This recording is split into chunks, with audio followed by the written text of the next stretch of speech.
Alors ce matin, j'aimerais vous parler d'un thème qui nous tient à cœur, et ça sera le gros cœur. En fait, ce sont nos pensées. Est-ce que ça vous arrive d'avoir des tempêtes dans vos pensées? Moi, ça m'arrive. J'en profite pour saluer tous les internautes. Je crois qu'il y a des personnes qui nous suivent sur TikTok. On a à peu près 200 personnes qui nous suivent sur TikTok, sur YouTube, et puis en direct aussi là-bas. Voilà, j'en profite. Alors, j'ai choisi ce titre, Ma pensée, ma destinée. Je ne sais pas, mais vraiment, nos pensées déterminent nos actions, nos choix, mais aussi notre destinée. On le verra à la fin, David, il dit, eh bien, montre-moi, sonde mon cœur, montre-moi si je suis sur le bon chemin, et si je ne suis pas, remets-moi sur le droit chemin. Donc, les pensées vraiment déterminent aussi notre destinée. Alors, pour introduire ce message, j'ai fait quelques petites recherches sur Internet, et j'ai trouvé un philosophe que tout le monde connaît, c'est Socrate, qui nous parle de trois filtres. Trois filtres. Il nous dit, quand on vous dit quelque chose, est-ce que c'est vrai, ce qu'on vous dit? Est-ce que c'est bon? Et est-ce que c'est utile? Je trouvais que c'était pas mal, trois filtres. On verra que dans la Bible, il y en a plus que ça, de filtres. Et il disait aussi, connais-toi toi-même pour que tes pensées deviennent des guides et non des pièges. C'est Socrate qui disait ça. On verra ce que dit la Bible. Et en préparant ce message, je me parlais à moi-même, je me dis, Stéphane, que penses-tu lorsque tu es seul? Quand personne ne te regarde? Quand le monde fait silence? Quand tu es face à toi-même? Quelles sont tes pensées? Quelles sont tes pensées? Et en fait,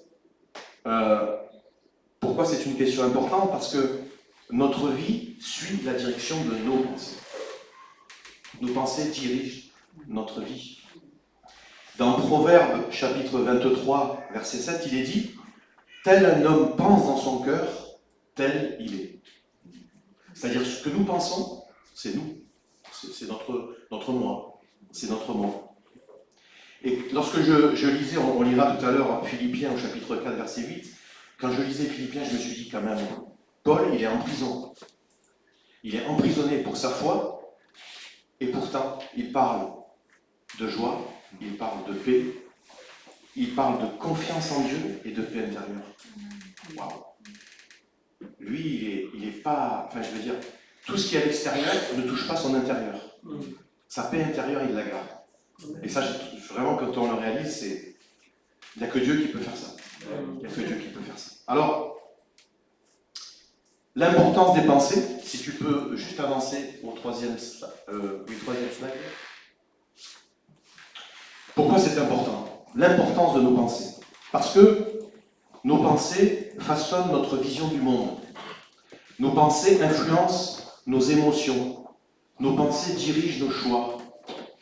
Et finissent finalement par former notre caractère. Par forger notre caractère, je pense. Dans Proverbe, chapitre 4, verset 23, il est dit, on le connaît tous, « Garde ton cœur plus que toute autre chose, car de lui jaillissent les sources de la vie. » Et Jésus nous dit aussi, « C'est de l'abondance du cœur que la bouche parle. » Dans Matthieu, chapitre 12, verset 34. Si tu peux juste, voilà. Voilà, donc, l'importance des pensées. Nos pensées influencent notre état intérieur, premièrement. En fait, nos pensées sont les graines de nos paroles, les graines de nos attitudes, de nos actions. Et on le voit dans le monde, beaucoup cherchent la paix en voulant changer ce qui est à l'extérieur. Je ne sais pas si vous remarquez. Il y a beaucoup de gens, moi je vois, je vais changer de travail, ça ira beaucoup mieux. Je vais changer de conjointe, ça ira beaucoup mieux. Je serai tranquille, je vais repartir à nouveau. Et ils créent des ruptures en voulant changer l'extérieur Alors que la paix commence dans le cœur. Et du cœur viennent nos pensées. Bonnes ou mauvaises. Et nous, enfants de Dieu, heureusement, nous avons le Saint-Esprit, qui éclaire nos pensées, qui renouvelle notre intelligence, qui renouvelle nos pensées propres. En fait, il faut qu'on arrive à maîtriser notre monde intérieur, j'allais dire, parce que si nous ne maîtrisons pas notre monde intérieur, d'ailleurs un psychologue disait, le premier combat à mener, c'est de combattre notre intérieur. Et si nous ne maîtrisons pas notre intérieur, eh bien, l'extérieur nous dominera. C'est souvent le cas. Je parle pour moi aussi. C'est un travail de tous les jours.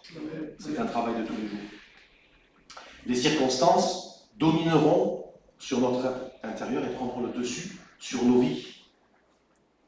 Ensuite, nos pensées affectent nos émotions, nos choix, comme on disait, et nos actions. Vous l'avez en deuxième chapitre. Par exemple, une pensée anxieuse, elle va produire la peur. Et puis, peur de l'avenir, peur de beaucoup de choses. Et puis, cette peur va créer parfois l'isolement. On s'isole. On s'isole de Dieu, on s'isole des autres. Oui. Une pensée amère engendre aussi la colère. Colère contre Dieu, ça peut, c'est vrai. Colère contre les autres. Et puis, la colère engendre une rupture ou des ruptures. Rupture avec le Seigneur et rupture avec les autres. Mais par contre, des pensées pures, qu'est-ce qu'elles amènent? Elles amènent la paix. Elles amènent la vision de Dieu. Elles amènent la sérénité, la joie. Et en fait, grâce à ces pensées pures, on arrive à faire des choix sains, des choix qui plaisent à Dieu et qui nous amènent vers le chemin et la destinée que Dieu a prévue pour chacune et chacun de nous. Amen. Alors l'ennemi le sait, ça. Le diable le sait. Il s'attaque d'abord à nos pensées. Déjà, dès le départ, tu lisais dans Genèse, au commencement, qu'est-ce qu'il dit le serpent? Dieu a-t-il réellement dit? Mais le doute dans la pensée, dans le cœur. Et le diable, eh bien, il nous tente. La tentation commence dans le cœur, pas dans le corps, dans le cœur. Et Paul nous incite non seulement à ne pas penser au mal, mais il nous dit, pense activement à ce qui est bon. D'ailleurs, il y a des philosophies, plein de philosophies qui disent, faites le vide. Faites le vide dans votre cœur, dans votre esprit. Non, Dieu, lui, dit, non, remplissez-le de mon esprit. Remplissez-le de ma parole. Remplissez les pensées de tout ce qui vient de Dieu. Alors, je vous parlais dès le départ de 3 filtres. On est loin du compte. La Bible, j'en ai déterminé, alors c'est moi, mais j'en vois 8. 8 filtres. Pourquoi? Parce que lorsqu'on lit dans Philippiens chapitre 4, verset 8, on trouve 8 filtres. Et je pense que si on passe nos pensées à travers ces 8 filtres, nos pensées seront conformes à ce que veut le Seigneur. Alléluia. Si tu peux remettre la 2, s'il te plaît.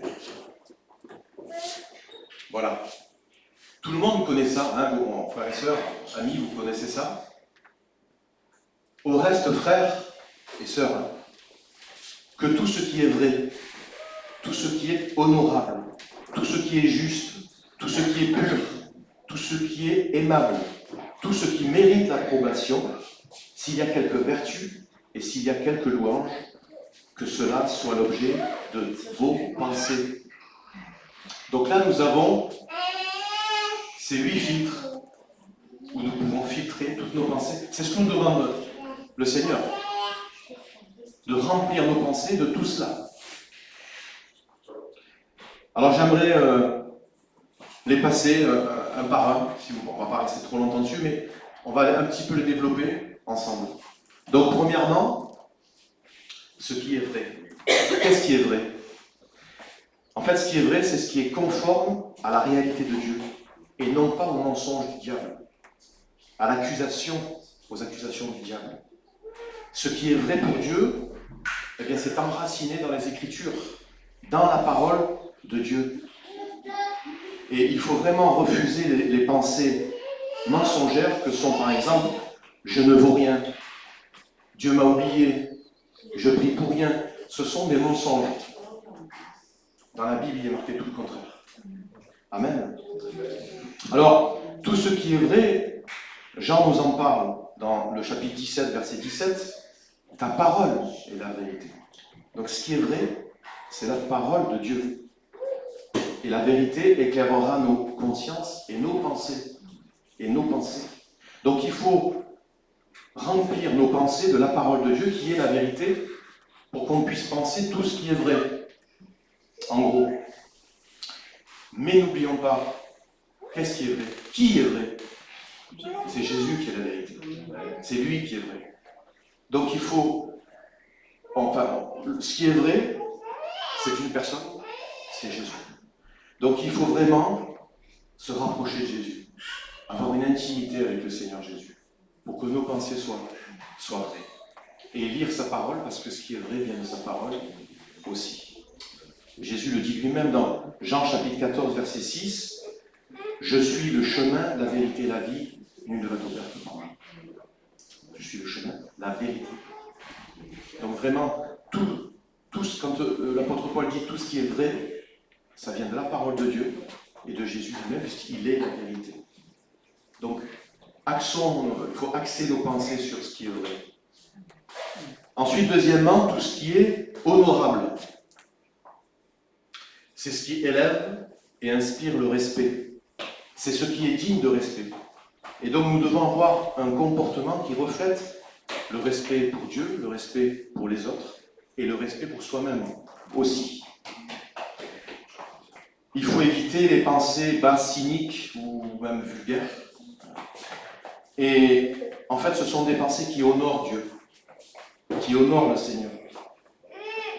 Et il faut honorer Dieu même quand personne ne nous voit, quand nous sommes seuls.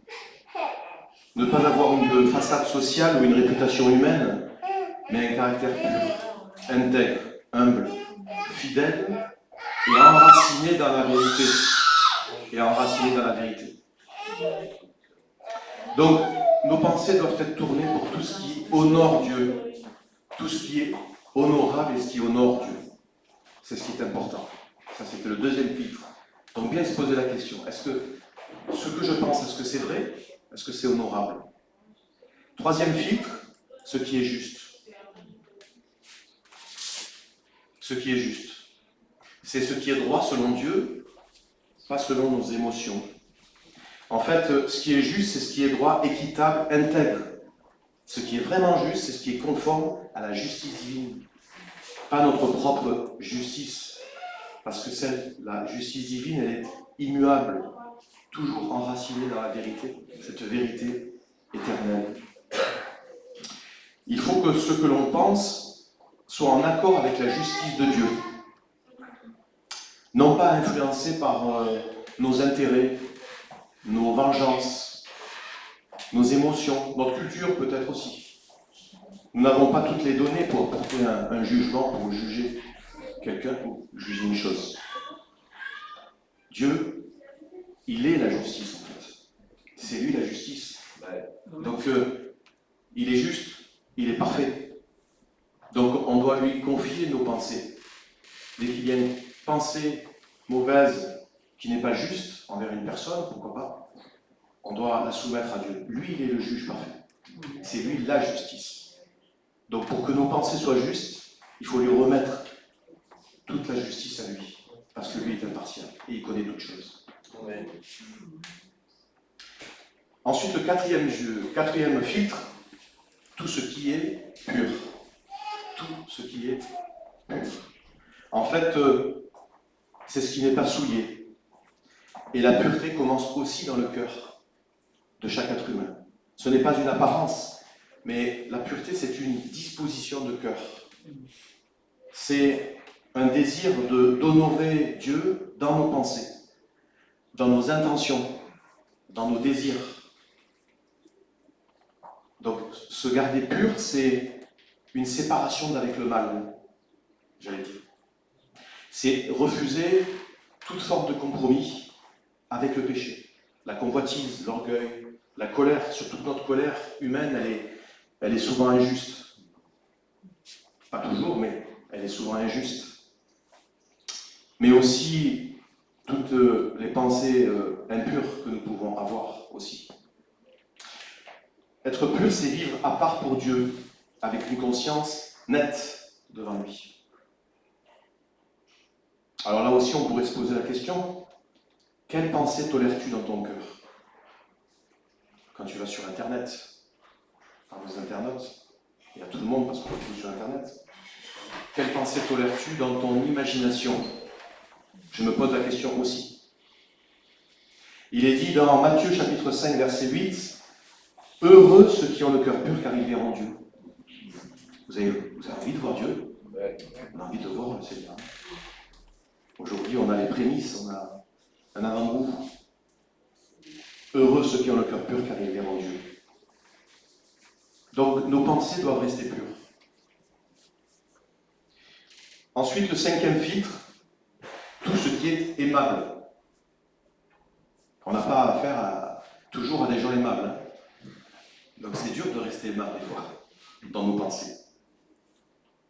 Et des fois même, notre attitude ne correspond pas à nos pensées. Il y a des gens aimables qui, des fois, il vaut mieux pas savoir connaître leurs pensées. Je ne sais pas si vous vous posez la question, moi je me suis posé la question, je dis Seigneur, mais tu connais toutes les pensées de toutes les personnes sur toute la terre. Wow. Ça ne doit pas être joli des fois. Quand je vois mes pensées, je me dis, ouais, ça ne doit pas être joli. Et pourtant, il nous aime. Et pourtant, malgré nos pensées, il nous aime. C'est ça qui est formidable. C'est ça qui est formidable. Alors, tout ce qui est aimable. En fait, comme c'est noté, c'est tout ce qui attire l'amour, tout ce qui construit la paix. Tout ce qui construit la paix. C'est tout ce qui porte la marque d'amour du Seigneur. Alors on retrouve les fruits d'esprit, la patience, la douceur, la compassion, la grâce envers les autres, etc. On le verra après. En fait, c'est orienter nos pensées vers tout ce qui adoucit, tout ce qui restaure, tout ce qui bénit Dieu, tout ce qui bénit les autres. C'est ça qui est important. Il faut éviter les pensées, j'ai trouvé quelques-unes, mais du type ouais, je vais lui faire payer, je ne lui pardonnerai jamais. Ce sont des pensées amères qui sont aussi méprisantes, agressives. Quand on voit Jésus qui nous demande d'aimer nos ennemis, des fois je me dis, je suis loin du compte. C'est difficile, mais heureusement qu'on a le Saint-Esprit dans nos cœurs qui nous aide à cela. Donc se poser la question, est-ce que mes pensées sont aimables?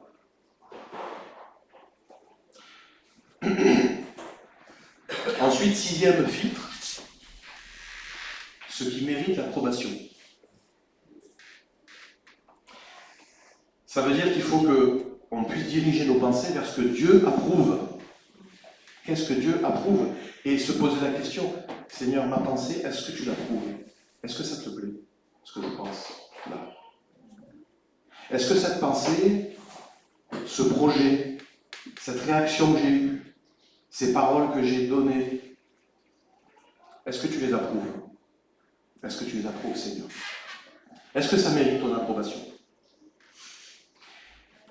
Ce qui est formidable, c'est que ce que Dieu approuve, il le récompensera.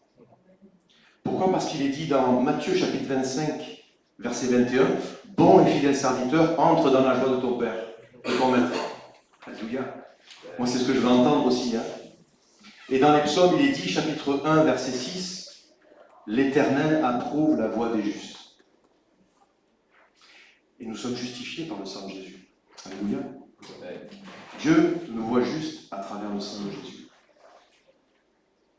Ayons des pensées qui méritent l'approbation du Seigneur, qui soient approuvées par le Seigneur, qui soient agréables à notre Dieu. Ensuite, si nous pouvons passer nos pensées aussi dans ce 7e filtre, nous devons orienter nos pensées vers tout ce qui est vertueux. Tout ce qui est vertueux. Qu'est-ce que c'est? C'est ce qui est moralement excellent. C'est ce qui reflète la sainteté, la justice, l'amour, la fidélité de Dieu. Il faut avoir un caractère qui glorifie Dieu. Et comme je le disais tout à l'heure, heureusement qu'il y a le Saint-Esprit pour nous aider à avoir le caractère de Dieu. Et le Saint-Esprit nous donne les fruits de l'Esprit. On va les citer. C'est l'amour, la joie, la paix, la patience, la bonté, la bienveillance, la fidélité, la douceur et la maîtrise de soi. Ça aussi, c'est des filtres assez importants. Et donc, il faut que tout ce que nous pensons nous attire vers le haut, vers le Seigneur. Que ce soit vertueux. Hein, on dit tout souvent, ouais, c'est un cercle vicieux. Non, là, c'est un cercle vertueux. C'est vertueux ce qu'on pense et ce qu'on veut amener au Seigneur. Ensuite, le 8e et dernier filtre, nous devons avoir des pensées qui louent la louange vers le Seigneur. C'est tout ce qui pousse à glorifier Dieu.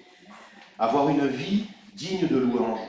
C'est une vie centrée sur Dieu, motivée par l'amour et l'obéissance à ses commandements. Voilà, tendre vers. On tend vers.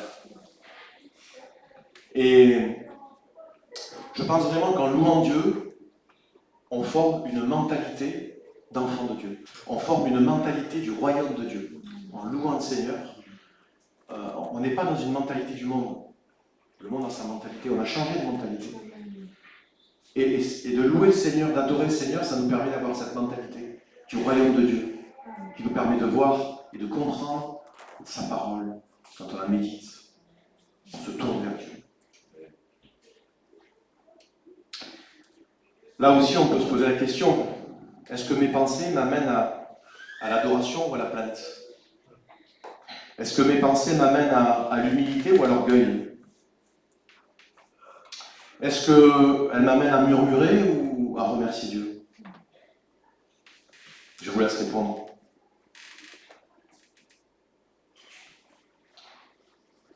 C'est vrai que des fois, c'est un mot fort, je vais dire, mais nos pensées, des fois, ça peut être une déchetterie. Ça peut être vraiment, quand on voit des gens parler, on se dit, mais waouh, dans ses pensées, dans son cœur, ça doit être compliqué. Ça doit être compliqué. Alors, comment entraîner nos pensées? On a vu les 8 filtres. On va passer nos pensées à travers ces 8 filtres, se poser les bonnes questions. Comment entraîner nos pensées? Alors, c'est vrai qu'on le sait tous, mais c'est bon de le rappeler. Premièrement, il faut remplir son cœur de la parole de Dieu. Dans Romains chapitre 12, verset 2, il est dit « Soyez transformés par le renouvellement de l'intelligence et de vos pensées. » Quand vous voyez, quand une eau stagne, qu'il n'y a pas de renouvellement d'eau, les bactéries se propagent, les algues viennent, on n'ose même pas toucher l'eau, on n'ose même pas se baigner, parce qu'elle ne devient pas bonne.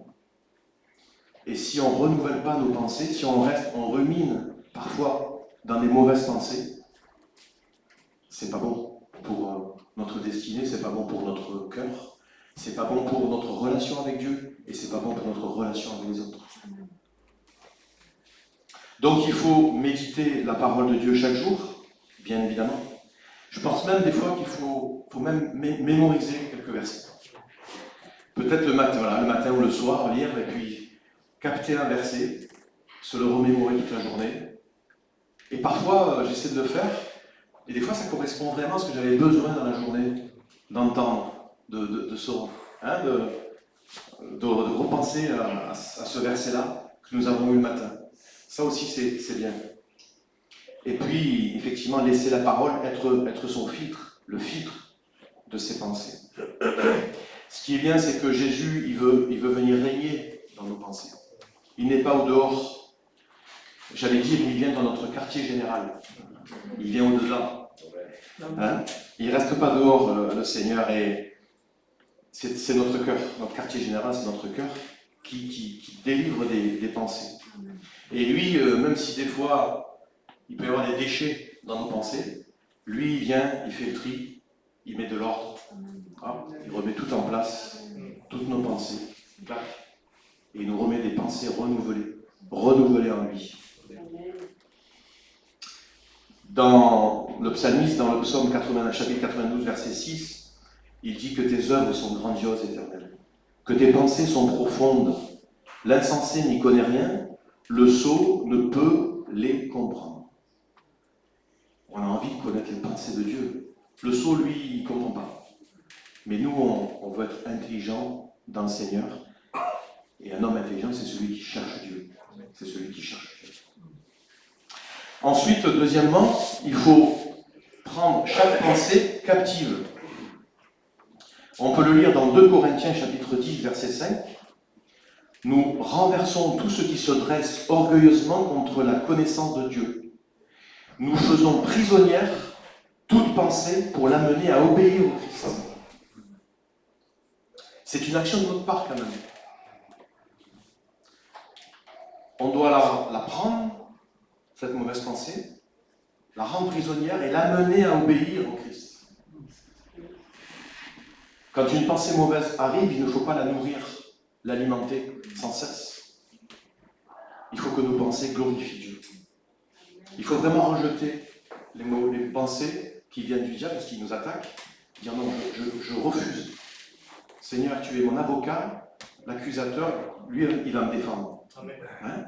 Et donc, il faut rejeter cette pensée et dire, Seigneur, renouvelle ma pensée. Donne-moi des pensées qui viennent de toi. Et rejeter ces mauvaises pensées. Et puis, il faut cultiver, j'allais dire, un environnement sain. En fait, ce que l'on regarde, ce que l'on écoute, ce que l'on lit, influence nos pensées. Et il faut choisir ces influences. Il faut les choisir. Il faut choisir ses films, il faut choisir sa musique, il faut choisir ses réseaux sociaux, il faut choisir ses fréquentations.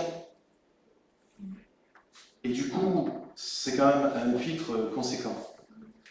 Ça nous permet d'avoir un environnement sain et de ne pas être attaqué de l'extérieur aussi voilà, si nous fréquentons des gens qui sont vraiment pas bons pour notre foi, il faut faire ce qu'il faut, hein, et il faut s'entourer de personnes qui nous tirent vers le haut, dans la foi du Seigneur.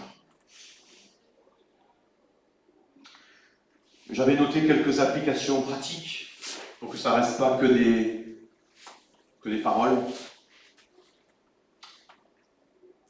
Donc commencez évidemment la journée par une prière simple. Seigneur, purifie mes pensées aujourd'hui. Qu'elles soient pour ta gloire, Seigneur. Et c'est vrai qu'on est agressé sans cesse dans le monde par des paroles, par des comportements.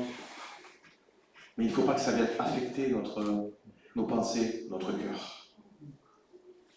Et donc, chaque jour, il faut demander au Seigneur qu'il purifie nos pensées. Ensuite, je pense qu'il faut aussi faire le tri de façon régulière, j'allais dire. Prendre le temps dans la semaine pour évaluer ces pensées récurrentes que nous pouvons avoir. On en a tous. Des pensées récurrentes, pas bonnes, mauvaises. Voilà, regardez ce qui revient dans votre esprit, dans votre cœur. Analysez-les, mettez-les de côté et demandez au Seigneur de renouveler nos pensées. Mais prendre ce temps pour évaluer les pensées récurrentes, les mauvaises pensées, et si c'est des bonnes, tant mieux.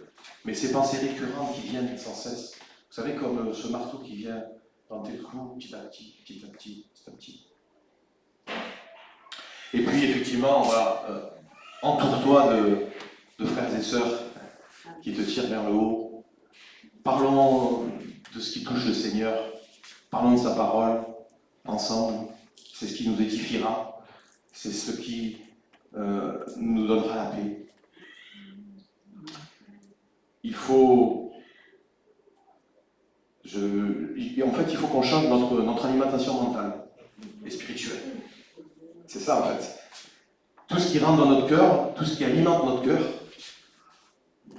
si vous voulez changer de pensée, il faut changer d'alimentation. J'allais dire, les pensées sont comme un jardin. Tu peux y laisser pousser des mauvaises herbes, comme la peur, la colère, les convoitises, ou bien y semer la vérité, la paix, la foi dans le Seigneur. Amen. Alors ce qui m'a rassuré quand même, c'est que même David, il prie, comme je disais au début, il prie pour ses pensées. Dans Psaume chapitre 139, verset 23, il s'adresse à Dieu dans sa prière, il dit « Sonde-moi, ô Dieu, et connais mon cœur. Examine-moi, comprends mes pensées. Vois si j'ai choisi la mauvaise route, et ramène-moi sur le droit chemin de l'éternité. » Et ça revient au titre du message. Il dit voilà, sonde, comprends, sonde, examine mes pensées, pour voir si je suis encore sur le bon chemin. Comme quoi nos pensées nous dirigent aussi. Et on peut s'écarter du droit chemin parce qu'on pense mal. C'est ce que dit le psalmiste.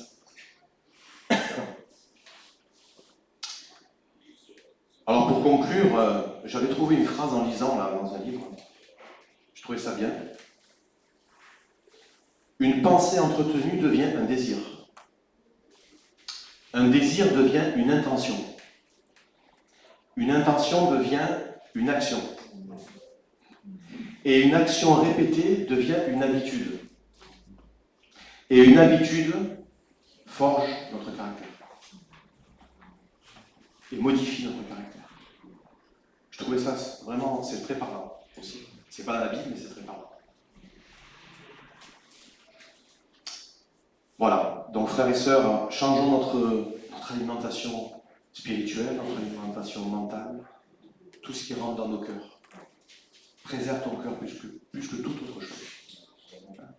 Et ce qui sort de la bouche vient du cœur. Donc si on veut avoir un comportement digne du Seigneur, eh bien, il faut avoir de bonnes pensées pour avoir de bonnes paroles, des bonnes attitudes, des bons désirs. On aura de bons projets. C'est formidable. Le meilleur est devant nous, avec le Seigneur. C'est pas ce que pense le monde. Parce qu'en ce moment, c'est pas... Si on regarde tout autour de nous, on se dit, mais le meilleur, voilà, il était derrière, mais non. Pour les enfants de Dieu, le meilleur est devant. Amen. Donc, on se remémore les 8 filtres, juste avant de terminer. Premièrement, ce qui est vrai. Deuxièmement, honorable. Troisièmement, oui, aussi. Ce qui est juste, qui mérite approbation, qui est vertueux, ce qui est aimable, digne de louange, c'est ça, et pur. Vous connaissez tout. Voilà, donc je pense vraiment que ça peut nous aider à passer nos pensées sur ces 8 filtres. Posons-nous la question. Est-ce que tout ce que je pense est conforme à ce que tu demandes dans Philippiens, chapitre 4, verset 8. Voilà, je vous invite, on va incliner nos fronts, on va demander à notre Dieu de bénir nos pensées. Seigneur, merci parce que malgré nos faiblesses, malgré nos difficultés, notre chair, tu viens habiter en nous, Seigneur. Merci. Seigneur, c'est incroyable, mais Seigneur, tu as donné ta vie pour nous, toi, le Fils de Dieu, toi, le trésor du ciel, Merci, Seigneur, pour cet amour incroyable. Seigneur, nous voulons t'honorer dans nos pensées, Seigneur. Nous voulons t'honorer, Seigneur, dans nos actions. Nous voulons être conformes à ce que tu demandes, Seigneur. Dans nos relations avec toi, dans nos relations avec les autres, nos proches. Seigneur, aide-nous, nous avons tant besoin de toi. Seigneur, bénis mes frères et sœurs, bénis les amis ici présents, et ceux qui n'ont pas pu se joindre, Seigneur, ou ceux qui sont sur Internet. Seigneur, toi, tu n'as pas de limite et tu peux agir à distance, Seigneur. Merci. Bénis-nous, Seigneur, nous avons besoin de toi. Sois béni, Jésus. Amen. Voilà.